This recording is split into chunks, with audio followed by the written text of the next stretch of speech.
जब भगवान कृष्ण प्रकट भये तो चतुर्भुज रूप में प्रकट भये। शंख चक्र गदा और पद्म, चार चीजें उनके पास, चतुर्भुज। भगवान कौन प्रकट हुआ? भगवान नारायण प्रकट हो गए और वही नारायण बाद में श्री कृष्ण कहलाए। चतुर्भुज रूप में कौन आया? श्रीमन नारायण। और नारायण जब प्रकट भये तो चतुर्भुज। कौशल्या मैया बोली जब राम प्रकट भये, कौन हो आप? मैया मैं तेरो छोरा हूं। तो मैया बोली मारो छोरा, कोई चार हाथ को भूत थोड़ी होएगो, या धरती में चार हाथ के छोरा ना होए, या धरती में तो दो हाथ के छोरा होए। तो प्रभु आप भले भगवान हो, पर लीला करवे की ताई आए हो, तो चार हाथ वाले से काम ना होएगो, या धरती में तो दो हाथ वालों चाहिए।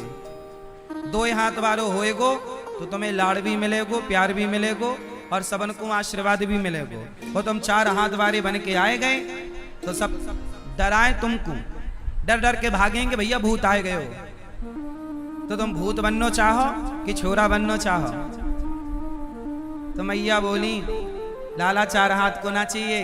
तब भगवान सुनी बचन सुजाना, रोदन ठाना, होए बालक सुर भूपा। भगवान रोने लग गए, चार हाथ गायब किया, दो हाथ बचे। यही हाल श्री कृष्ण का है। आए चतुर्भुज में पर दो भुज गायब, क्योंकि अब लीला है तो लीला में दो हाथ गायब। लेकिन जब श्री कृष्ण वृंदावन से द्वारिका गए तो द्वारिका में भगवान सदा चतुर्भुज में ही रहे हैं। पता ना आपको, भगवान कृष्ण जब तक वृंदावन में रहे, ब्रजमंडल में रहे, तो भगवान दो भुज में रहे। लेकिन जब भगवान मथुरा गए, मथुरा के बाद जब द्वारिका गए तो द्वारिकाधीश जब कहलाए, तब भगवान दो भुज में नहीं रहते द्वारिका में। द्वारिका में चतुर्भुज के नारायण ही रहा करते हैं। चतुर्भुज को केवल ब्रजवासियों के प्रेम के आगे भगवान ने दो भुजा गायब करके हमारे बीच में हमारी तरह रहे, हम सबन के बीच में हम सबन की तरह रहें। और वह द्वारिका में जाए के तो भगवान फिर चतुर्भुजी है जाए। तो भगवान को लाड़ प्यार केवल ब्रजवासियन को ही इस तरह से प्राप्त हुआ है, इसलिए आप सब बड़े भाग्यशाली हैं। अच्छा, अब भगवान ने चतुर्भुज से दो भुज रूप धारण किया और भगवान चले। कौन लेकर चला? वसुदेव जी। अच्छा, समस्या ये है कि जब भगवान प्रकट भये तो वसुदेव जी के पांव में वेड़ियां थी और हाथ में हथकड़ियां थी। कंस के पहरेदार थे, जेल के ताले थे, दरवाजे थे, सेना थी, बड़ी चुनौती थी। पर जब भगवान श्री कृष्ण को लेकर चले, अच्छा ये बताओ, वसुदेव जी के पांव की वेड़ियां खोलनी पड़ी कि खुल गईं? हाथ की हथकड़ियां तोड़नी पड़ी कि टूट गईं? क्यों? अपने आप कैसे टूट गईं? यही कारण मैं जानना चाहूं आप सबंते। मैया ने एक बताइयो, भगवान श्री कृष्ण की वसुदेव जी के पावन की बेड़ियां काहे टूट गईं? बोलो मेरी मां। मैया, ओ घूंघट वाली मैया, ने बताए दे मेरी मां। भगवान कृष्ण के प्रकट होते ही वसुदेव जी के पावन की बेड़ियां क्यों खुल गई? पहले काहे नहीं खुली? पहले क्यों नहीं खुली? क्यों खुल गई? उत्तर दो, आप बताओ टोपी वाले भैया। भगवान की लीला, ठीक है लीला तो है, पर ठोस कारण भी होता है हर कार्य के पीछे। वो कारण हमें भले पता ना हो, पर कारण है। अब मैं वह कारण बताऊं, आप सब आज्ञा करो तो। मैया आज्ञा है? ओ मैया, यहां देखो, वहां कहां देख रही हो? सुनो मेरी मां, अब बताओ, वसुदेव जी के पांव की वेड़ियां, हाथ की हथकड़ियां अपने आप ही खुल गईं। क्यों? क्योंकि वसुदेव जी की गोद में कौन आ गया? भगवान। और भगवान कहते हैं कि जो मुझे धारण कर लेता है मैं उसे संसार के हर बंधन से मुक्त कर देता हूं।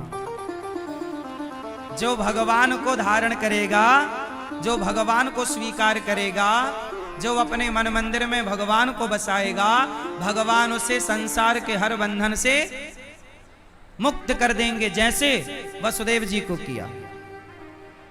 कोई बंधन नहीं बचा, जबकि कितने बंधन थे। पक्षी भी प्रवेश नहीं कर सकता था वहां, ना जा सकता था पक्षी, ना आ सकता। इस तरह की व्यवस्था कंस की थी। अच्छा, एक बात और बताओ, जब भगवान श्री कृष्ण को लेकर चले वसुदेव जी, तो जेल के दरवाजे खुल गए? बोलो हाँ। क्या संकेत है? बोलो, क्या संकेत मिला आपको? जो भगवान को लेकर चलता है उसके लिए मोक्ष के दरवाजे वैसे ही खुल जाते हैं जैसे वसुदेव जी के लिए जेल के दरवाजे खुल गए। ठीक है? और सुनो, जब वसुदेव जी श्री कृष्ण को लेकर चले तो कंस के पहरेदार सो गए। क्या संकेत है? क्या भाव है? क्यों सो गए? जब भगवान को आप लेकर चलते हैं तो आपके पहरेदार भी सो जाते हैं। कौन से पहरेदार? आपके भीतर कितने पहरेदार हैं? हम सबके भीतर 10 पहरेदार हैं। 5 ज्ञानेंद्री, 5 कर्मेंद्री, 1 मन को भी आप जोड़ लो तो कोई आश्चर्य नहीं, तो 11 मान लो। हमारे 5 पहरेदार कौन? आंख, कान, नाक, त्वचा, रसना, शब्द, स्पर्श, रूप, रस, गंध। 5 ज्ञानेंद्री, 5 कर्मेंद्री, पांव से कर्म चलने का, हाथ से कर्म लेने देने का, मुख से कर्म बोलने बतलाने का, और मूत्रद्वार, मलद्वार, ये 5 कर्मेंद्री हैं। अच्छा मैया, आंख क्या करती है? रूप का ज्ञान कराती है। कान क्या करता है? शब्द का ज्ञान कराता है। ये इंद्रियां हैं हमारी। नाक क्या करती है? गंध का ज्ञान कराती है। चमड़ी क्या करती है? स्पर्श का बोध कराती है। बोलो हाँ। जिह्वा क्या करती है? स्वाद का बोध कराती है, रस का। हो गए 5। तो हमारे, अच्छा, आपको सबसे ज्यादा परेशान कौन करता है? आपकी आंखें। आंखें देखना चाहती हैं, ये वो, ये कुछ लोग ऐसे ऐसे देखते ही रहते हैं। आंखें बड़ी चंचल हैं। कान सुनना चाहते हैं, इसलिए कहता हूं आंखों पर कंट्रोल, कानों पर कंट्रोल और वाणी पर कंट्रोल। आपका कंट्रोल ना होने के कारण बात बिगड़ जाती है। सुनो, माता कैकेयी का कानों पर कंट्रोल नहीं था, तो मंथरा ने कान भर दिए, और कान भर दिए तो सारा खेल बिगड़ गया। किसके कारण? कान भरने से। इसलिए कानों का कच्चा नहीं होना चाहिए। माता कैकेयी कानों की जरा कच्ची है। माता कैकेयी कानों की, इसलिए मेरी मां, कानों से सावधान। कान को कुछ भी ना सुनवाओ। गलत चीज सुनवाओगे, गलत को सच मान लिया तो नाश हो जाएगा। जैसे कैकेयी ने मंथरा की बात को, गलत को सच मान लिया, नाश हो गया। बोलो हाँ। इसलिए कानों को संभालो, कुछ भी ना सुना करो। हर जगह बैठ के आप सुनते हो, कुछ भी ना सुना करो। सुनने का प्रभाव पड़ता है जीवन में। इसलिए कहता हूं अच्छी संगति करो, अच्छी चीजें सुनो, अच्छे लोगों के साथ बैठो। तो कानों पर क्या? बोलो, कंट्रोल। कुछ भी नहीं सुनने का। मैया हाँ या ना? जब आप पड़ोसन के संग बैठ के 1-1 घंटे जो चुगली सुनती हो, उसकी इसकी सुना, महाराज जी हमने कुछ किया नहीं, पर सुना तो सुनना भी पाप है। क्यों मैया? सुनना पाप है या नहीं? गलत बातें सुनना भी पाप है। पाप कानों से भी होता है। कैकेयी से पाप कहां से हुआ? कानों से ना हुआ। मंथरा की बात सुन ली, सुन के सच मान लिया, जैसा कहा कर लिया, पाप हो गया। राम को वनवास भेज दिया। कान संभालो। दूसरा, अपनी वाणी को संभालो। कैसे संभालोगे? जोर से। ये वाणी मेरी मां क्या बोलना है, कितना बोलना है, इसका विचार जरूर करना चाहिए। बिना विचारे जो करें सो पाछे पछताएं, काम बिगाड़े आपनो जग में होए हंसाएं। इसलिए बोलना तो पहले तौलना कि मेरे शब्दों में दम कितना है। शब्दों में बड़ी जान होती है, क्यों मैया? शब्दों में जान होती है कि नहीं? चलो बताओ, रिश्ते कहां से बनते हैं और कहां से बिगड़ते हैं? बोलो। शब्दों से बनते हैं और शब्दों से, आप गलत शब्द कह दो रिश्ता खत्म। बोलो हाँ। इसलिए मुंह दिया है भगवान ने, इसका मतलब ये नहीं कि कुछ भी बोलोगे। यदि कुछ भी बोलोगे अगले जन्म में भगवान मेंढक बना के भेजेंगे, टर टर करते रहना फिर। इसलिए कुछ भी बोलने के पहले सोचो कि क्या बोल रहे हो। जो बोल रहे हो वो सच है कि गलत है ना मेरी माँ? क्योंकि शब्दों में बड़ी जान होती है, इन्हीं से आरती अरदास और अजान होती है। यही समुंदर के वो मोती हैं जिससे इंसानों की इंसानों को पहचान होती है। शब्दों में बड़ी जान है।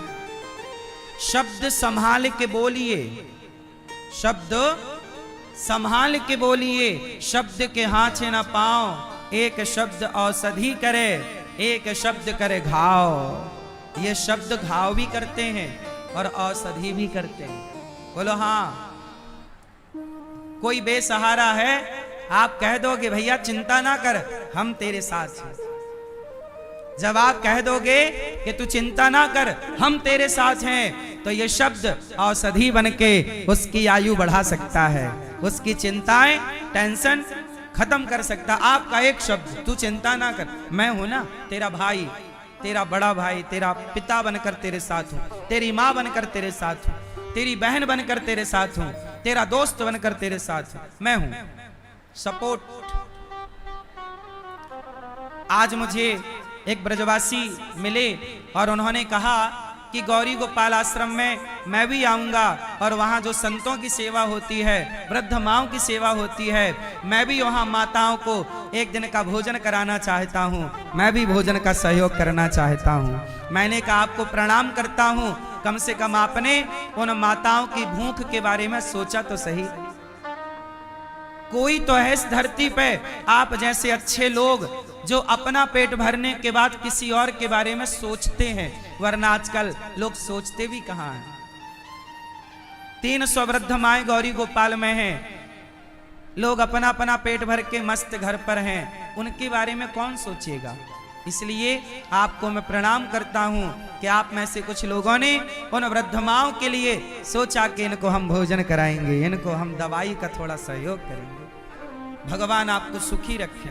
प्रिय भक्तों, तो वाणी से पाप होता है, वाणी को संभाल कर बोलिए। कानों से पाप होता, कुछ भी ना सुनिए। और तीसरा पाप होता है आंखों से, कुछ भी मत देखो। भीष्म पितामह ने वो देख लिया जो नहीं देखना चाहिए, दुर्योधन ने वो बोल दिया जो नहीं बोलना चाहिए, कैकेयी ने वो सुन लिया जो नहीं सुनना चाहिए। तीनों का परिणाम देखो। कैकेयी ने गलत सुन लिया, परिणाम सामने है। दुर्योधन ने गलत बोल दिया, क्या बोला? द्रौपदी आजा, मेरी जांग पे आके बैठ जा। इसलिए ना भीम भैया ने जांग तोड़ी, तूने जांग पर बिठाने का प्रयास किया ना द्रौपदी को। क्या बोला भरी सभा में? कपड़े उतार दो द्रौपदी के और मेरी जंघा पर लाकर बिठा दो। दुर्योधन मर गया, पर दुर्योधन के कहे शब्द नहीं मरे, आज भी जिंदा है। बोलो हाँ। रावण मर गया, पर रावण के कहे शब्द जिंदा है। भगवान लीला पूरी करके चले गए, पर भगवान के कहे शब्द जिंदा है, और उन्हीं शब्दों का नाम है भगवद गीता। शब्द कभी मरते नहीं। आप जो कह दोगे आकाश में अमर है। वो कहते ना, तीर कमान से और बात जवान से निकल गई वापस ना आएगी। इसलिए कहते हैं भर जाते हैं वो घाव जो बनते हैं गोली से। भर जाते हैं वो घाव जो बनते हैं गोली से। पर वो घाव नहीं भरते जो बनते हैं कड़वी बोली से। शब्दों को जरा संभालो। तो कितने लोग सहमत हैं इस बात से कि शब्दों पर, कानों पर और नेत्रों पर। तीसरा है नेत्र। भीष्म पितामह ने द्रौपदी को निर्वस्त्र होते हुए देखा। क्यों देखा आपने पितामह? आपको विरोध करना था दुशासन का, नहीं किया तो उठ के चले जाते, लेकिन आप ना गए ना आपने रोका, आप तमाशा देखते रहे। तो संभल कर बैठना, जग में तमाशा देखने वालों, कहीं खुद ना तमाशा बन जाना तमाशा देखने वालों। तमाशा दूसरों का लोग बहुत देखते हैं, लेकिन जो दूसरों के तमाशा देखने में दिलचस्पी रखते हैं, एक दिन उनका भी तमाशा दुनिया देखती है। इसलिए तमाशा देखने का शौक ना पालना, वरना स्वयं भी तमाशा बनोगे। बात सही है कि गलत है? तो आंखों पे कंट्रोल, सब चीजें ना देखो। मोबाइल पर आजकल के बच्चे वो देख रहे हैं जो नहीं देखना चाहिए। आजकल लोग वो देखना पसंद कर रहे हैं जो नहीं देखना चाहिए। बॉलीवुड वो दिखा रहा है जो समाज के लिए जहर है, पर लोग देख रहे हैं। आंखें बिगड़ गई आजकल लोगों की। क्या बिगड़ गई मेरी मां? आंखों में शर्म नहीं बची, आंखों की शर्म समाप्त हो गई। चलो, तो भगवान श्री कृष्ण को लेकर वसुदेव जी चले, तो क्या हुआ? पहरेदार सो गए। जो भगवान को लेकर चलता है, इंद्रियां कितना भी परेशान करने वाली हों, पर जब हृदय में भगवान हो तो वो इंद्रियां भी सो जाती हैं। मतलब वो बाधा नहीं पहुंचाती जीवन में। इंद्रियां हमें परेशान करती, लेकिन जो ईश्वर का ध्यान करता हुआ आगे चलता है तो उसे इंद्रियां परेशान। अब जैसे लोगों को काम वासना बड़ी परेशान करती है, पर जो भगवान के भक्त हैं उन्हें काम परेशान नहीं करता। लोगों को क्रोध बड़ा परेशान करता है, बात बात में गुस्सा, पर जो साधु हैं, भक्त हैं, उन्हें गुस्सा नहीं परेशान। क्यों? क्योंकि ईश्वर जब हृदय में आते हैं तो हर दोष समाप्त हो जाता है, हर बुराई समाप्त तो आप नहीं करते। मैं बुराइयां समाप्त नहीं कर सकता, मेरे में इतनी ताकत नहीं कि मैं काम क्रोध को जीत सकूं, लेकिन भगवान बैठेंगे तो काम क्रोध की क्या ताकत के वो भगवान के होते हुए आंख दिखा सकें हमें। वो तो सरेंडर हो जाएंगे ना, सरेंडर हो जाएंगे। भगवान आ गए तो काम क्रोध खत्म। खत्म मतलब चुप के बैठे हैं दुबक के। क्रोध की क्या ताकत? ये क्रोध जरा देर का होता है, पर सालों साल के रिश्ते खराब कर देता है 2 मिनट में। बोलो हाँ। क्रोध आता है 2-5 मिनट के लिए, पर वो 5 मिनट का क्रोध 50 साल के रिश्ते खत्म कर देता है। बोलो हाँ। इसलिए कहता हूं, खुद पर कंट्रोल कैसे आएगा? वसुदेव जी भगवान को लेकर चले। अच्छा, आगे चले तो शेष भगवान छाता बन गए। वसुदेव जी के ऊपर कौन छाता बना? शेष भगवान, शेषनांग। ये शेषनांग कौन? काल। सांप को कहते हैं काल। काल अव्याल मुखग्रास त्रास निर्णास हेतवे। काल मतलब सांप। जो भगवान को लेकर चलते हैं ना, तो काल भी उनका सहायक हो जाता है, जो ईश्वर को लेकर चलते। इसलिए शेष भगवान छाता बन गए। और आगे चले तो यमुना जी का जल बढ़ने लग गया। जो भगवान को लेकर चलते हैं उनकी भक्ति का स्तर बढ़ जाता है। और सुनो, जब भगवान को लेकर चले तो रास्ते में कौन मिला वसुदेव जी को? यशोदा के पास कौन मिला? बोलो मेरी मां। यशोदा के पास मिली माया। वसुदेव जी ने गलती क्या की? कृष्ण को रखा और माया को उठाए, और माया को लेकर आए, पुनः बंधन में बंध गए। जो माधव को छोड़कर माया को ग्रहण करता है वो पुनः बंधन में बंध जाता है। जैसे वसुदेव जी फिर से बंधन में बंध गए। इसलिए कहता हूं मेरी मां कि बंधन से मुक्त होना है, बंधन में बंधना नहीं। बंधन से मुक्त होना है, बंधन में बंधना नहीं। अब सारे ब्रज में। अच्छा एक बात बताओ, ये यशोदा माँ ने जो कन्या को जन्म दिया, कन्या का नाम क्या था? भगवान की क्या है ये? माया। चलो बताओ, प्यारे ब्रजवासी बताएंगे मेरे भैया, बताओ माया किसे कहते हैं? टोपी वाले भैया, माया किसे कहते हैं? बोलो। माया, मोह माया। शांति से भैया, माया किसे कहते हैं? मैया, ओ मेरी मां, माया किसे कहते हैं? कौन? आपकी पड़ोसन का नाम है माया? हाँ, माया किसे कहते हैं? आओ, कितने लोग जानना चाहेंगे माया को? माया की मैं दो परिभाषाएं दूंगा, समझना होगा। सावधान रहिएगा तो समझ में आएगा, सावधानी हटी तो बात समझ में नहीं आएगी। सुनो, माया का पहला स्वरूप क्या है? जो है नहीं पर दिखाई पड़े उसे माया कहते हैं। जो है नहीं, उत्तर दो, मेरे साथ बोलो। जो है नहीं पर दिखे उसे माया कहते हैं। उदाहरण दो आप। एक उदाहरण मैं देता हूं। जैसे जब आप गाड़ी चलाते हो सड़क में, तो गर्मियों में ऐसा लगता है कि पानी भरा है आगे, लेकिन पानी वहां होता नहीं। पानी है, दिख रहा कि पानी है, पर जाकर देखा तो वहां पानी। इसी को कहते हैं मृग मारीचिका। रेगिस्तान में ऐसा होता है, बालू बालू जहां हो वहां ऐसा लगता है पानी है, पर जाकर देखा तो वहां पानी। जो दिख रहा है पर है नहीं, उसी का नाम माया है। और सुनो, ये बताओ, शाम होती है, थोड़ा धुंधला दिखता ना शाम को, सूर्यास्त के बाद। उस समय ना यदि रस्सी दिख जाए तो लोग क्या समझ लेते हैं? सांप। अरे भैया सांप, लेकिन है क्या? वहां सांप है नहीं पर सांप दिख रहा है। वहां सांप है नहीं पर सांप दिख रहा है। रस्सी में सांप की भ्रांति हो रही है। यही है माया, है नहीं पर दिखता है।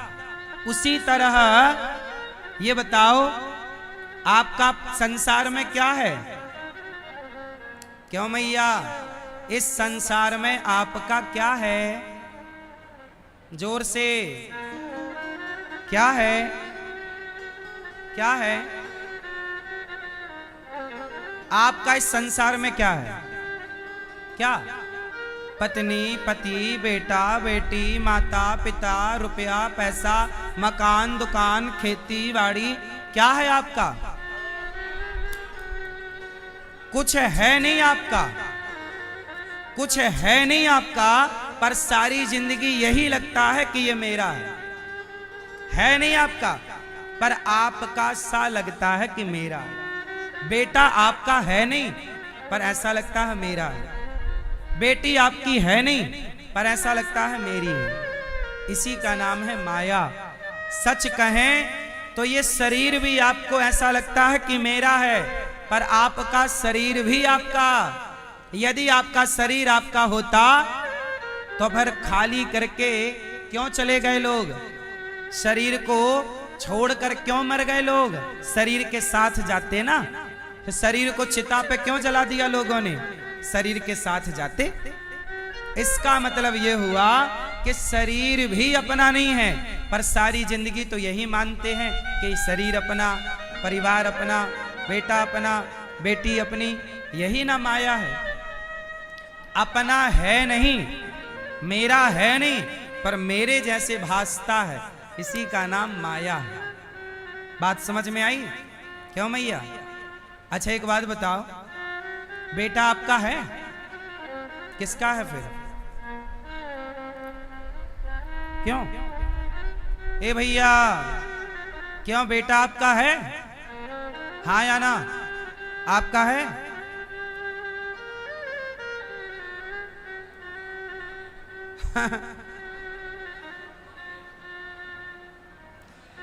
क्यों, ये बताओ, बेटा आपका है? उत्तर आप कहोगे हाँ हमारा है, तो चलो मान लिया कि आपका है। मान लिया कि आपका है, तो ये बताओ कि आपका बेटा आपका कितने % है? चलो बताओ, आपके बेटे में, मैया बहुत ध्यान से सुनना, सब लोग ध्यान से सुनना, आपके बेटे में आपका कितने % शेयर है? शेयर मतलब हिस्सेदारी। चलो बताओ, आपका बेटा कितने % आपका है? % बताओ हमें, चलो सिंपल भाषा। ए भैया, आपका छोरा है? आपको छोरा है? 2, कितने % आपका बेटा है? 100% आपको ही है? हैं?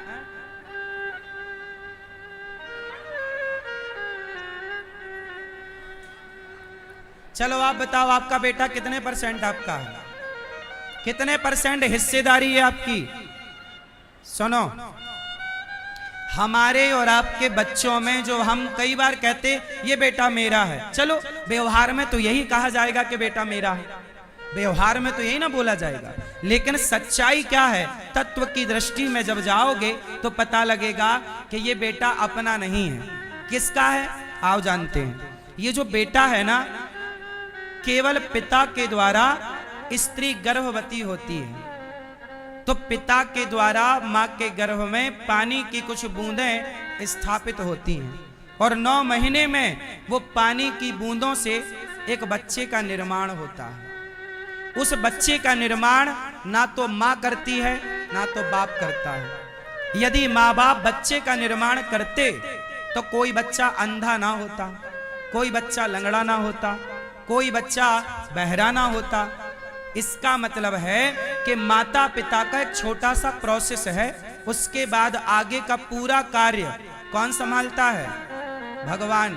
और पानी की बूंदों से 9 महीने में एक सुंदर आंख वाला, कान वाला, पांव वाला, हाथ वाला एक सुंदर सा मनुष्य बनाकर संसार में भेज देता है। सच बताओ, आपके बच्चे को आपने बनाया कि भगवान ने बनाया? उत्तर दो। भगवान ने। इसलिए अब बताओ, आपका बेटा किसकी प्रॉपर्टी है? आपकी या ईश्वर की? इसका मतलब यह हुआ कि हमारे बेटे में हमारा केवल 1% हिस्सेदारी है। 2% माता की है, पेट में बेचारी ने जगह दिया। 1% बाप की हिस्सेदारी, 2% माता की हिस्सेदारी, 97% हिस्सेदारी केवल भगवान की है। इसलिए आपके बेटे पर आपसे ज्यादा भगवान का अधिकार है। हाँ या ना? इसलिए ये मत कहो कि मेरी संतान है, कहो कि प्रभु नाथ सकल संपदा तुम्हारी, मैं सेवक समेत सुत नारी। हे प्रभु, बोलो नाथ, बोलो नाथ, सकल संपदा तुम्हारी, मैं सेवक समेत सुत नारी। हे प्रभु, मैं सहित, पत्नी सहित, पुत्र सहित, हे प्रभु मैं आपका दास हूं। पत्नी, पुत्र, परिवार, व्यापार मेरा नहीं, प्रभु सब आपका है। सब भगवान को समर्पण हो। चलो, तो वसुदेव जी ने क्या गलती की? कृष्ण को छोड़ दिया और माया को ग्रहण कर लिया, और जो माया को ग्रहण करता है वो बंधन में पुनः बंध जाता है। आप गलती ना करना, माया में ना उलझना, सदा माधव के चरणों में रहना। ये कथा ये मैसेज देती है। चलो, अब जैसे ही भगवान पहुंचे, सारे ब्रज में हल्ला है गयो। का हल्ला है गयो लाला? अरे मैया तो को पतो ना है, का है गो छोरी? अरे मैया, तेरे को बुढ़ापे में रबड़ी सी रात में लड़ुआ सुलाला भयो है, देख तो को पतो ना है। अब तो कन्हैया को देख के मैया यशोदा आनंद से डूब गई। नंद बाबा तुरंत यमुना स्नान करके थापक हुआ चंदन लगाए कनेक बगलबंदी पहन के जब ब्रजवासियन के संग जाए लगे तो ब्रजवासियन ने रोकी, बाबा ऐसे दर्शन आए मिलेंगे, न बधाई देनो ही पड़े। लाला का चाहिए तो को बधाई। अरे बाबा एक बार बात कहूं, मोको कछु तेरी दौलत ना चाहिए, एक बार लाला को प्यार से दर्शन कराए दे। तो ब्रजवासी बोले चलो लाला को दर्शन कराएगो बाबा। अरे भैया तुम सबन को दर्शन तब होएगो, पहले मोय तो होए, मोयो ही ना भयो दर्शन। अब सारे ब्रजवासी नंद बाबा के संग गए और जब नंद बाबा ने दर्शन करी, दर्शन किया लाला का, तो आनंद में डूब गए। कन्हैया की सुंदर सी आंखें, सुंदर सा स्वरूप। तब तक नंद बाबा को खबर मिली कि बरसाने से ब्रसभानु जी भी आए हैं। जब ब्रसभानु जी और माता कीर्ति को पता चला कि यशोदा के बुढ़ापे में छोरा भयो है, तो बाबा तो बड़े प्रसन्न है गए ब्रसभानु बाबा। अब ब्रसभानु बाबा ने सोची कि मित्र को ने बधाई तो आपको देख के आऊं। अच्छा वह समय राधा रानी प्रकट है चुकी थी, राधा रानी उस समय आ चुकी थी। तो राधा रानी गोद में है। कहा जाता है कि जब राधा रानी प्रकट भई तो राधा जी बड़ी है, कन्हैया से पहले का आए, पहले राधाष्टमी आए, फिर का आए जन्माष्टमी आए, 11 महीने 15 दिन बाद। बोलो हाँ कि ना। तो राधा जी बड़ी हैं और श्याम सुंदर। कहा जाता है कि जब राधा रानी प्रकट भई तो राधा रानी की आंखें बंद थी, क्योंकि जब राधा रानी और श्याम सुंदर दोनों अवतार लेने वाले थे तो राधा रानी बोली प्रभु पहले आप जाओ, श्याम सुंदर बोले राधा रानी आप जाओ, राधा जी बोली आप जाओ।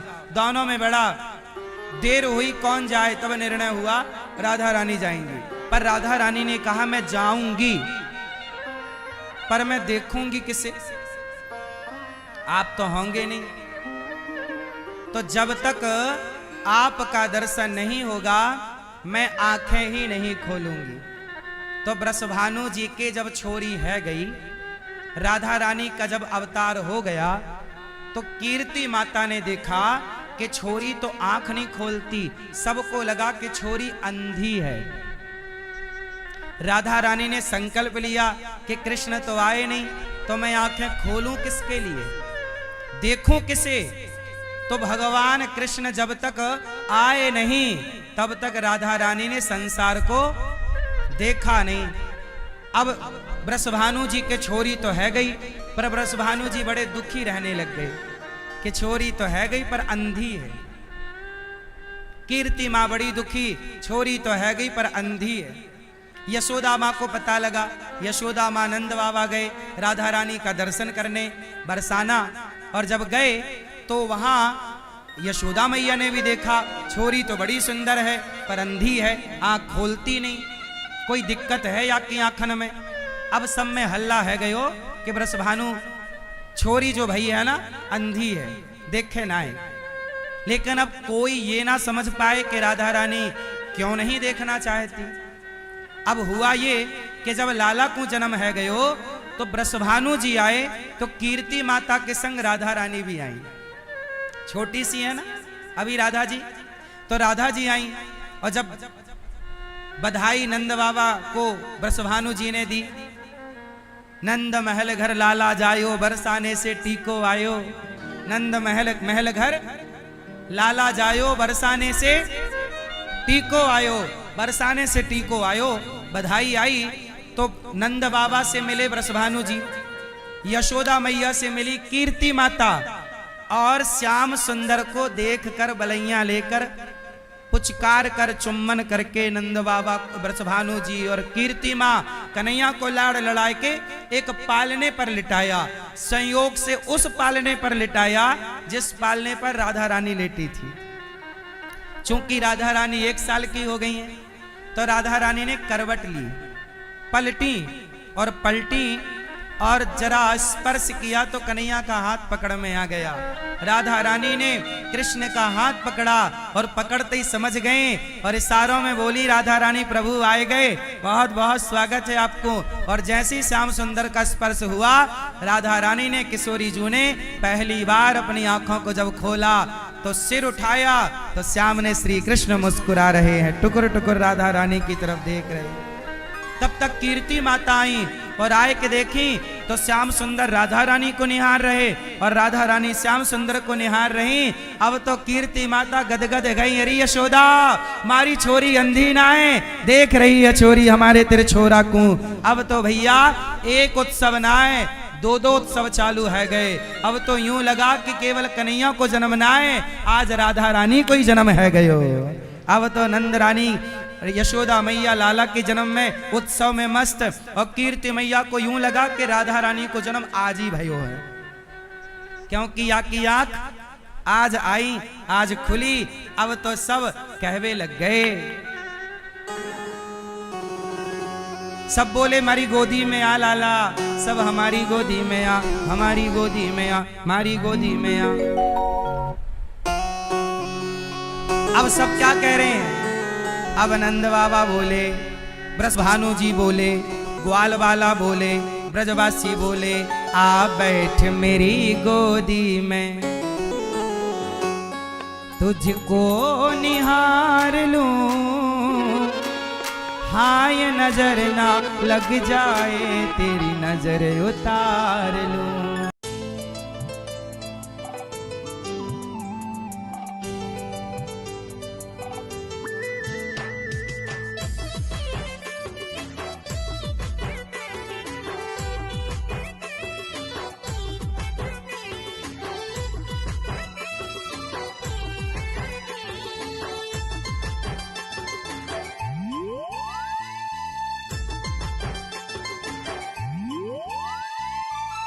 তোকে ছাড়া ভালো লাগে না, কাটে নাই সময় ভাবি বারবার।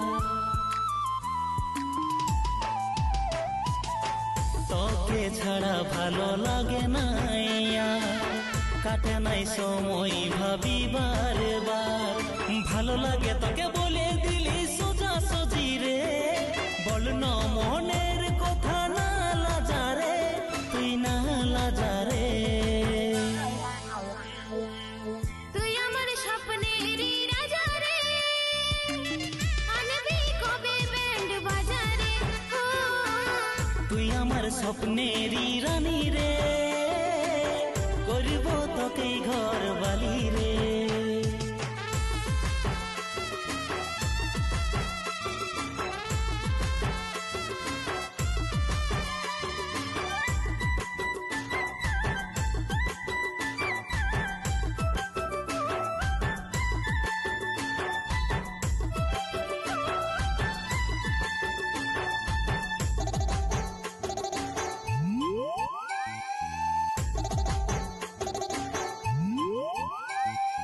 আনে দিব তোকে টান সিতারা, আইন কাছে দেন মনে তুই ধরা। হোস না রে তুই এতটাও পাগলা, ভালোবাসায় এত দিশাহারা।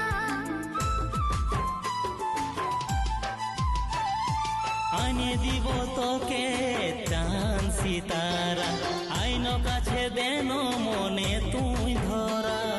হোস না রে তুই এতটাও পাগলা, ভালোবাসায় এত দিশাহারা। ভালো লাগে তোকে বলে দিলি সোজা সজি রে, বল না মনের কথা না লাজারে, তুই না লাজারে। তুই আমার স্বপ্নেরই রাজা রে, আনবি কবে ব্যান্ড বাজারে। তুই আমার স্বপ্নেরই রানী রে, করব তোকে ঘর বালি রে।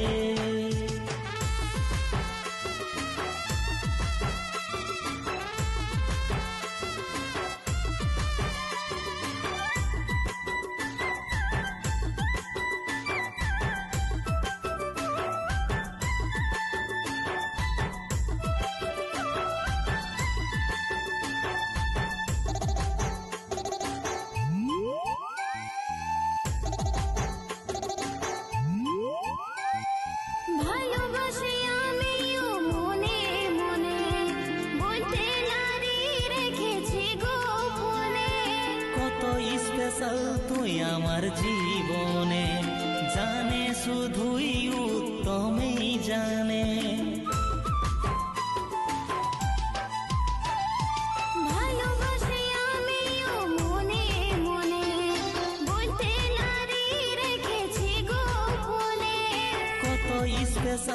তুই আমার জীবনে জানে শুধুই উত্তমেই জানে ভালো লাগে তোকে বলে দিলি সোজা সজি রে বল না মনের কথা না লাজারে তুই না লাজারে তুই আমার স্বপ্নেরই রাজা রে আনবি কবে ব্যান্ড বাজারে ও তুই আমার স্বপ্নেরই রানী রে করব তোকে ঘর বালি রে হো তুই আমার স্বপ্নেরই রাজা রে আনবি কবে ব্যান্ড বাজারে ও তুই আমার স্বপ্নেরই রানী রে করব তোকে ঘর বালি রে